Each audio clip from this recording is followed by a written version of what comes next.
बिस्मिल्लाहिर्रहमानिर्रहीम बिस्मिल्लाहिर्रहमानिर्रहीम। ये डॉक्यूमेंट्री आज मैं सेट कर रहा हूँ गरीबों के मौजू पर, क्योंकि कोरोना वायरस की वबा है और शट डाउन की वजह से काफ़ी जो है ख़ानदान मुफलिसी का शिकार है, बेरोज़गारी का, और बहुत ही कठिन हालात है। तो मैं आपको एक वाक़या सुनाता हूँ। एक शख्स ने कहा कि आज मैं बाज़ार जा रहा था तो इससे मैं इन बच्चों को देखा, रास्ते में मैंने बच्चों को देखा जिनके हाथ में एक देसी मुर्गी थी। मैंने गाड़ी रोक कर कहा, ये देसी मुर्गी कितने की बेच रहे हो? उन बड़े लड़के ने कहा कि मैं 500 रुपये में ये देसी मुर्गी बेचूंगा। जब मैंने जेब से बटुआ निकाल कर पैसे देकर मुर्गी ली तो साथ छोटा बच्चा रो पड़ा। मैंने कहा कि बेटा क्यों रो रहे हो? तो उसने कहा, बड़े भाई ने कहा कि कुछ भी नहीं है। मैं हैरान रह गया और दिल में अजीब सी कैफियत पैदा हुई। इस छोटे बच्चे को कहा, क्या बात है? इसने रो रो कर पहले मुर्गी की तरफ और बाद में भाई की तरफ देखा। मैंने इसके बड़े भाई से पूछा कि क्या बात है, साफ साफ बताओ। इसकी आंखों में आंसू आ गए। कहने लगा कि इसने इस मुर्गी को बहुत छोटा सा पाला था और खूब भी अंडे देती थी।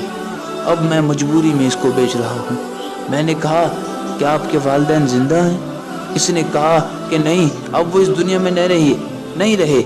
माँ और उनके एक भाई के अलावा इस दुनिया में उनका कोई और सहारा नहीं है। माँ सख्त बीमार है, इनका इलाज करने के लिए मैंने मुर्गी बेचनी है। ये बात क्या कर मेरे हाथ, ये जो बात सुनकर मेरे हाथ पांव कांपने लगे और आंखों से आंसू बहने लगे। कसम खुदा की, इस तरह का मंजर मैंने अपनी जिंदगी में पहले कभी नहीं देखा। इसी तरह ये हालात एक खानदान के नहीं, कई ऐसे खानदान हैं हमारे मोहल्ले में, हमारे इलाके में, हमारे शहर में, जो कि बहुत ही मुफलिसी का शिकार है। आज 10-11 दिन हो गए हैं लॉकडाउन की वजह से बहुत गरीब परेशान है, राशन ख़त्म हो गया है, बेरोज़गारी की वजह से कई ऐसे वाक़यात हमारे घर के सामने से भी गुजरे हैं, हमारे घर में भी गुजरे हैं। लेकिन मैं अरबाबी आलत से अपील करता हूँ, आपने लॉकडाउन का जो है ऐलान कर दिया, इसमें फ़ायदा भी है, लेकिन क्या गरीबों के लिए भी ऐलान किया?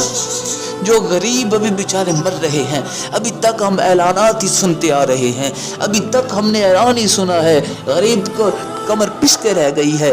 पहले ही गुर्बत की वजह से अवाम पिसी हुई थी, अब भी पिसी हुए। या अल्लाह मुसलमानों के हाल पर रहम फरमा, या अल्लाह मुसलमानों के हाल पर। मैं तमाम ज़मींदारों से अपील करता हूँ कि गरीबों की मदद करें। अगर आप मदद नहीं भी करेंगे तो ये वक्त गुजर जाएगा, लेकिन एक तारीख में लिखा जाएगा कि मुसलमानों में वबा आई थी और दूसरे मुसलमान ने उसकी मदद नहीं की, तिजोरी नहीं खोली। याद रखिए, ये वक्त गुजर जाएगा, लेकिन आखिरत में जब हम खड़े होंगे, हशर की गर्मी होगी, तब बहुत मुश्किल होगी। इसीलिए अपील करता हूँ कि गरीबों की मदद ज़्यादा से ज़्यादा